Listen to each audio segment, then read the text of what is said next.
is an 11-year U.S. Army veteran. He's also a serial entrepreneur, and I'm going to have him tell you a lot more because he's really an incredible human being. Welcome to the show, William Yeske. Good to be here. Thanks for having me.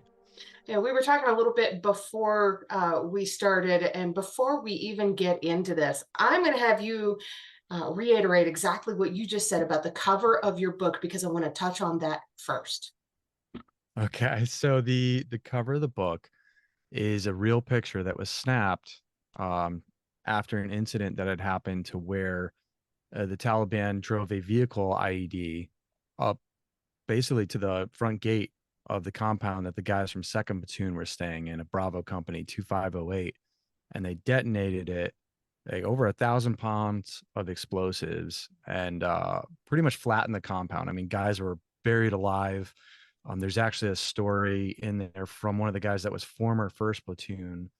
Um, and he had been at Ground Zero on 9/11. He was part of the New Jersey firefighters that were responding to 9/11 as they were coming across the bridge in a bus that was commandeered by NYPD and New Jersey. Um, I had never known that. So like hearing this from him, I was like, oh my God, like this, your viewpoint, I think because you were former First Platoon needs to be in there. But there's so many stories in here that are just woven throughout. But the cover picture was snapped by there was a group of three of them that were going through the recovery, and Brian Erickson, I believe, is the one on the right in the picture, and Eli Rivera is the one on the left. And Sergeant Rodney Garcia had pulled the camera out of Erickson's hip pocket and snapped this as they were recovering the flag and pulling it out of the rubble. And it just kind of exemplified the feeling behind, you can knock us down, but we're just going to keep getting back up. You're not going to move us. And as soon as I had a feeling years ago, but I didn't get it. I didn't understand until this whole thing came to be. And then I just knew I had to have it, and once I tracked it down and everything, it was kind of the publisher at the very beginning was like, well, we're not sure about the title, there's a swear in it, and we're not sure about, your concept behind the picture. We just don't see it. So it's like, I'll have something into you by tomorrow morning. And I sent in like a rough picture and the title and stuff on there, and then a story behind what had happened. And I literally got a call from England the next morning, and they were like, I get it now. So you have the cover, you have the title. What else can I do for you? So I just asked for the moon.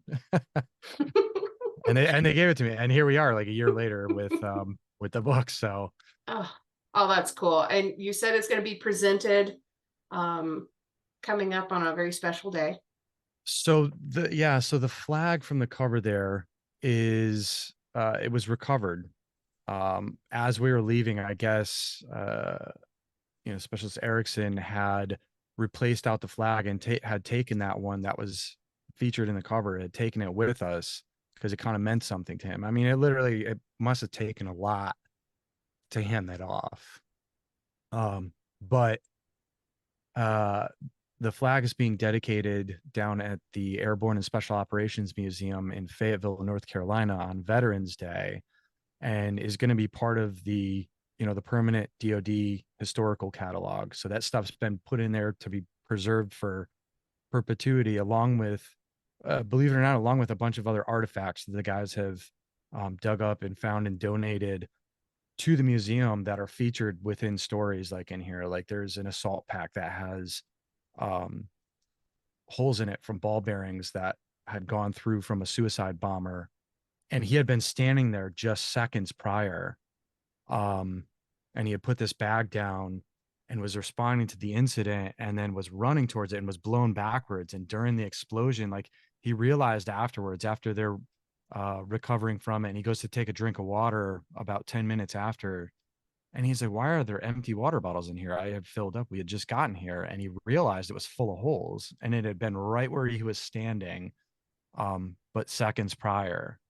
So just the I guess just the historical aspect behind it There's another guy too. I mean, just an incredible story to where by rights he should have had his arm blown off during this particular incident. And strangely enough, I'm not a big religious believer, but I do believe in the spiritual end of things and, like, the energy around us. And there's definitely everything is frequency.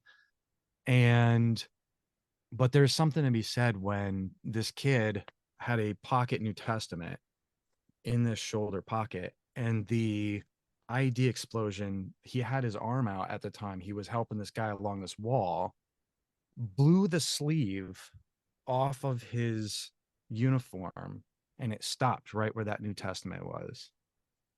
The weirdest, Oh, unexplainable, and this is like just give me so many goosebumps. incidents. I know, right? Like it's wild. Just some of the incidences and some of the just high energy, incredible stories that happen here, to where you have these extreme highs and these extreme lows, and it's all in there. I mean, there's some rough stuff. Like, I know one of the guys got back to me. It's like, man, he's like, some of that was really hard to read.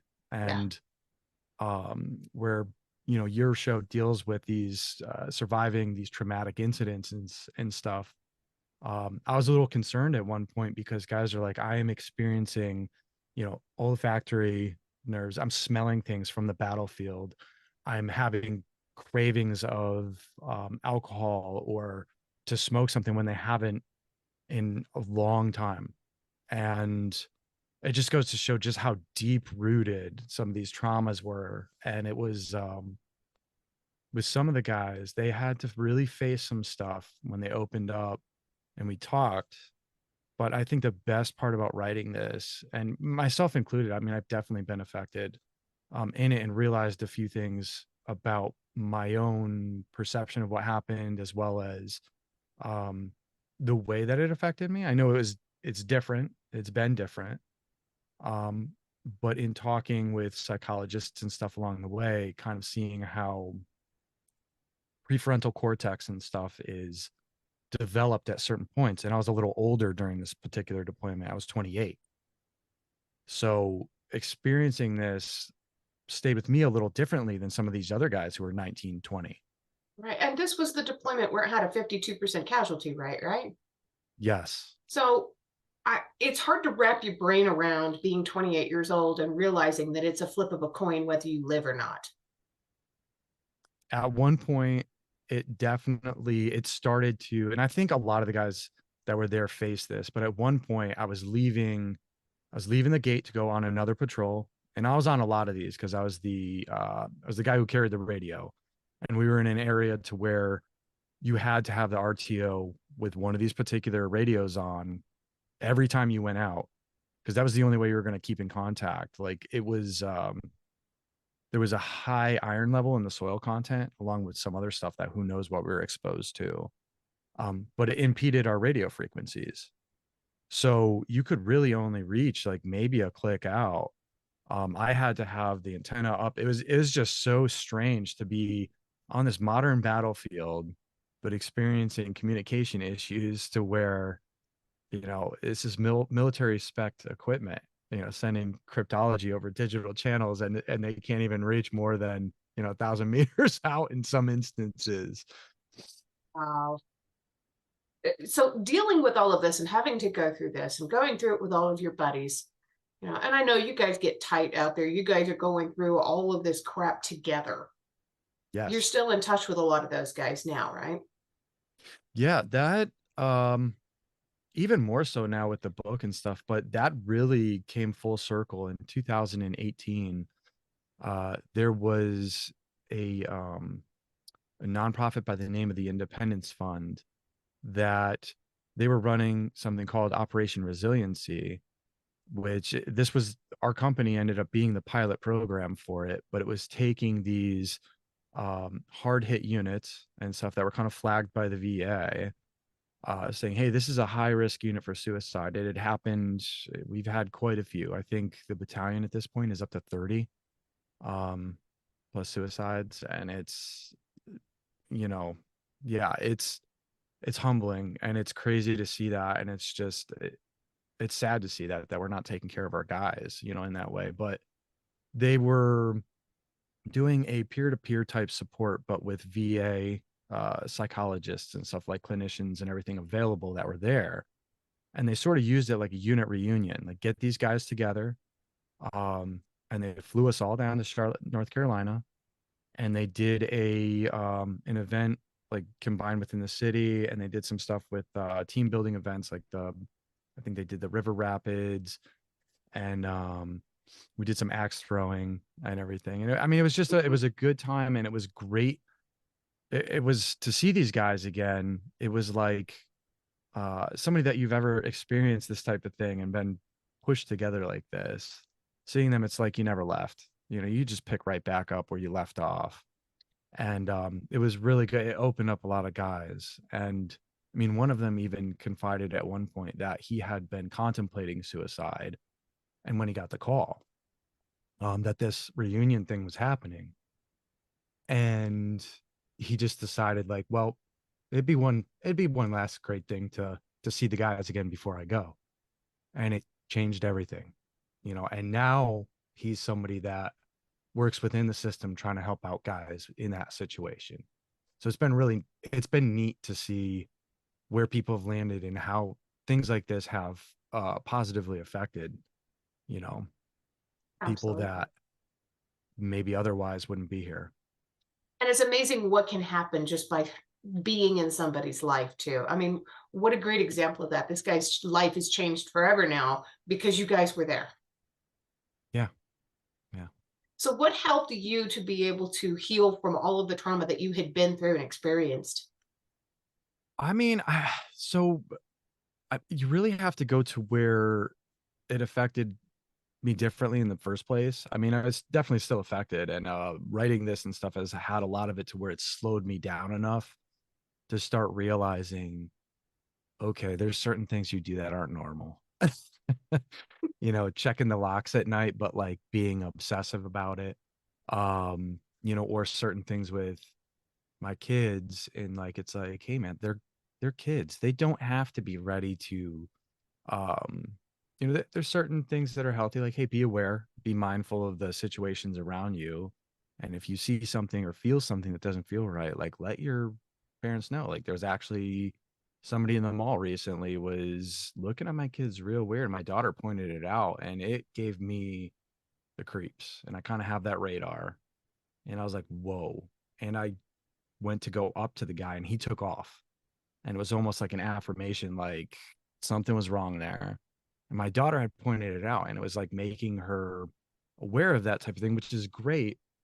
But in some instances, going a little too far to where it's like, hey, they're still kids, man. Like they don't, you don't have to raise this kid to be a little. I think Hyper the vigilant. TV show is, yeah, I know, exactly, like a little Hannah. You know? The CIA can't hold her in the brig. But as crazy as it is, the world is becoming more and more like that, where if we don't teach the kids to be aware at young ages, they're going to be set up to be in these dangerous places and positions. And there's definitely a fine line there. And there is, and it's I know that that's one of the things that I push out there, that a lot of the guys that might be searching for purpose and stuff, because I mean really that's what brings a lot of us into the military, is that sense of purpose, doing something that's greater than ourselves, and being an asset, you know, to the people around you and to society.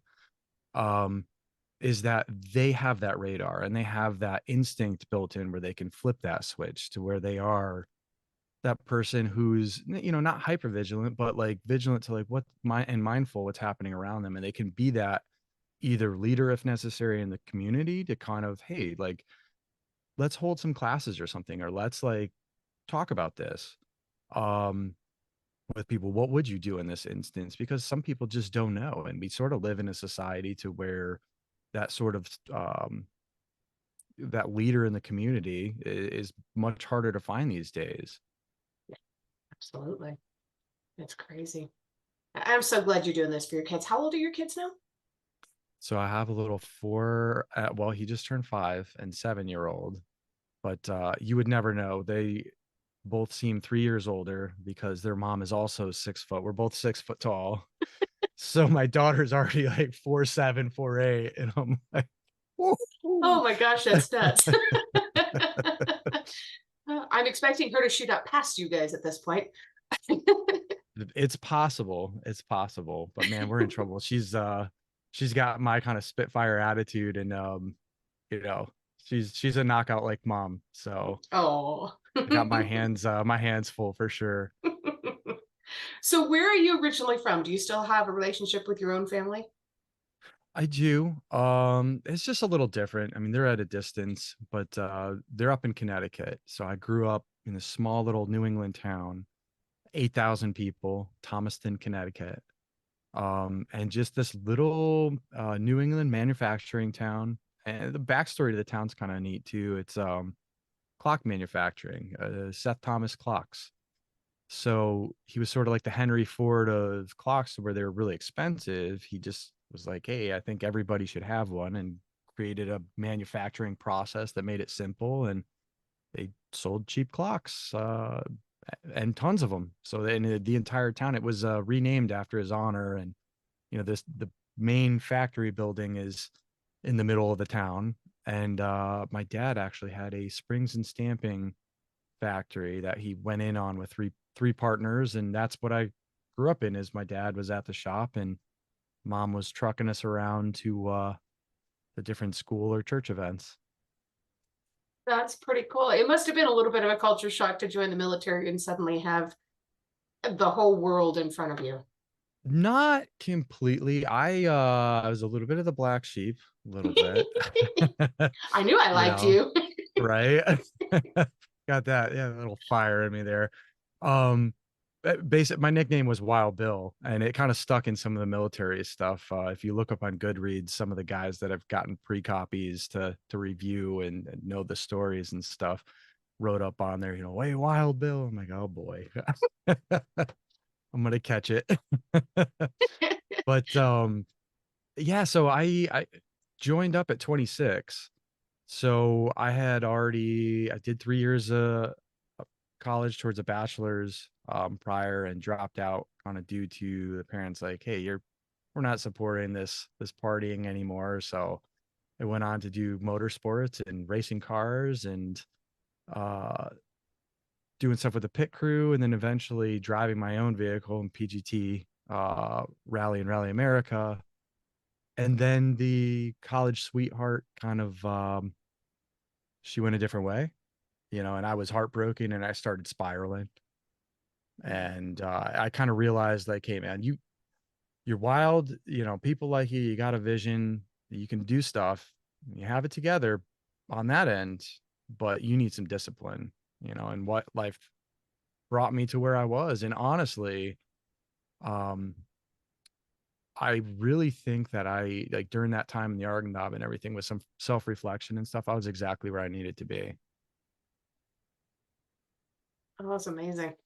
I'm glad you got out of there. I'm glad you survived. And I'm so happy that you're doing all of this to be able to help so many others now. I mean, you're a hero still.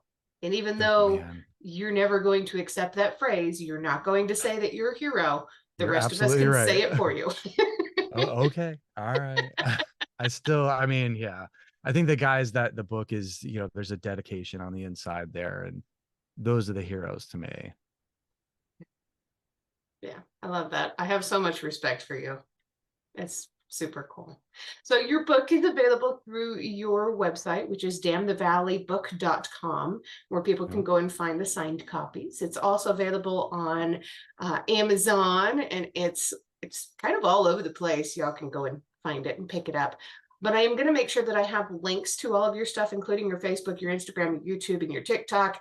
I'm going to be stalking you on those things, of course. Um, just because I love what you're doing. I want to keep up. I mean, thank But you. of course, it's time for my most favorite question of the episode, always. And it's a hard one, so it's okay if you need to take a pause. Oh man, I'm gonna take it. What is one thing that you truly love about yourself that's not related to your physical appearance? Ooh. Oh man, definitely. It's both a blessing and a curse. Your mind is just amazing, the ability behind it and everything. And I've really um, turned my focus on that end of things, to where you kind of at some point in your life, like after the military and everything, I got into a bad place physically. I was 270 pounds. Um, and things were working so like cognitively much slower, had much more depression, didn't really deal with certain situations all that great, felt like I was in a funk. But getting that physical end, and it was actually another veteran, a gym up this way, that it was a CrossFit gym that one of the owners was a Navy vet. We talked and I kind of had a little bit of that rapport. And so it's like, okay, I'll come back. And really doing the workouts there and stuff felt a lot like military. And there was a lot of military and first responders there. And within a year's time, I mean, lost 70 pounds and feeling better about myself, thinking much better about everything, like putting those habits in line. But it was that physical end of it was like the start, the baseline and the foundation of everything. That once you get that into place, things start adding up differently and working differently. And really that's where I think I'm at, is that mental aspect and focusing on that end and really realizing the potential behind what we all have within us. SBC Ross hadn't even wanted to be on this patrol. With the frequency of everything that was going on at COP Wear, there was no time to get anything done, much less sleep. He was always exhausted because if there was any detail to be done, he would be the one that always seemed to be snatching it up. Having been there longer than the rest of the lower enlisted in 1st Platoon, it seemed to be a curse because there were some NCOs that would depend on him if they needed anything done. They knew he would get it done, and it would be done right. As they approached the compound, he felt a chill, like those that you get when you enter a haunted house and the temperature drops 10 degrees unexpectedly in the matter of an instant. Ross shrugged the feeling off and followed in everyone's footsteps, as the area we were coming in had been cleared already. Lieutenant Demarest called to the team on the roof of the building because he was worried about spotters calling out our position to the insurgents in the area. Ross had been boarded on this day, and Johnston was already headed up to the wall to get eyes on the surrounding area. I'll go, he exclaimed, as he could use that moment of solace to just get away from the bullshit going on within the compound. A breath of fresh air would be nice, and Johnston was just the guy that would understand. They could enjoy the silence and the scenery together on the rooftop as they shared a smoke. It had been a rough week, and with his fellow weapons team members on leave, Ross would fill the gaps in patrol needs as well. It was utterly draining. Thomas was pissed as he had been headed to the wall when Ross had just jumped out there and started immediately scaling the wall. He edged up only a few feet behind Johnston. It was a weird wall that had some breaks in it in the structure and sloped up a bit to the roof of the building that was within the inner areas of the walls. It wasn't unlike a lot of other tricky mud-built architecture you would find everywhere in the valley. Towery had a walking stick or something and held it up for Ross to steady himself as he made his way up, just helping a guy out, as we all had to do while crossing some of the terrain and man-made features that peppered the landscape and made going about anywhere of distance miserable. All of a sudden, he felt like someone had cracked him in the back of the head with a bat or something. What the hell? It was right underneath where the protection of the helmet ended, and one of the vital areas in the neck hurt like a son of a gun if you were hit there in any capacity. I've seen guys go down from a proper cuff to the back of the neck in that spot before. Black. What the hell just happened? His brain was catching up. Where in the... What the... Everything was tilted and his neck hurt something fierce. It took a moment to realize, but he figured out that he was outside of the wall and on top of his head. There was dust everywhere, and in his mouth it tasted terrible. With a sinking feeling in the pit of his stomach, Ross figured out that they had hit an IED. There was grunting coming from the orchard in front of the men. The orchard. He was the only one outside of the wall. His brain started to panic as he knew that the enemy would probably be coming soon. He was outside of any sort of security perimeter and completely alone. He started to come out of the fog and quickly scanned the area for his rifle and his assault bag. He had everything he needed right there. Let the bastards come. Could there be any better way to go for an infantryman? His family had history in the Vietnam War with an uncle who was killed in combat after having been up and down the conflict areas and even into areas of Cambodia. Let them talk of how Ross took his chances on a last ditch effort to take as many down as he could before they cut him down. There was no other option for someone like Ross. This was it. There was that grunting noise again. What the hell happened? Was someone hit out there? As he finally got his rifle in his hand and was able to make sense of the entire scene, he turned his attention to the pile of material that was making noises. As his eyes came to focus and his brain started registering what he was seeing, his curiosity turned into horror as he realized that the shape had a uniform pattern to it. It was Johnston. It was as if Satan had come to the Agradab to play a sick and twisted marionette puppet show with a patrol squad of soldiers. As the puppet master, he had tossed the figure as Johnston into the air and had just dropped the figure onto the stage in a discarded pile. Johnston was folded over and in half with his face in the dirt and was trembling as his body was starting to move and go into shock. The noises were changing now and getting louder. Oh, Jesus. Oh, my God. Oh, God. Ross could hear Thomas screaming in the compound at the realization of what had just happened was washing over him. Ross needed to get to Johnston, but there could be mines everywhere out there. He was flying blind here. Ross decided to crawl as low as he could to the ground and do a series of checks for IEDs as he made his way to see what he could do. He couldn't believe there was any way that Johnston was still alive. It looked like every bone in his body had been broken. Ross got to him and got what was left of Johnston back onto his back in the field. Dude, it hurts, man, he told Ross. Ross couldn't believe Johnston was alive at all and actually talking to him. There was no way this guy was going to live through this, but he had to try. Ross pulled his own tourniquet out of the medical pouch on his rig and got it around what was left of Johnston's leg. It was pulverized, but his right leg was already gone. There was his femur sticking out of his left, and what appeared to be enough structure to press down on and seal off the bleeding from any arterial wound. Although who knew how that would even work, as it looked like Johnston's entire pelvis had been smashed. Ross could literally see into this guy's organ cavity. Ross started to crank the tourniquet down to hopefully stop some of the blood loss. That's when Johnston started screaming. I need someone out here, Ross screamed for help, as this wasn't something he could handle alone. He needed the doc out there, and he needed him right now. Doc Ponce finally made it over to the scene, and Ross could see that he had gotten screwed up from the explosion as well. Doc was half blind, but operating at a level of focus that can only be explained as a properly trained combat medic doing his job. Ponce ripped his medical bag open and threw Ross a package as he started ripping into another and packing Johnston's wounds with Kerlex to stop the bleeding. There was so much going on, and with both of them working at a breakneck speed to save him, the pair synced in a pattern of efficiency that allowed them the feeling that there could be a chance. Johnston was still talking to them and asking if he was going to die and how bad the damage really was.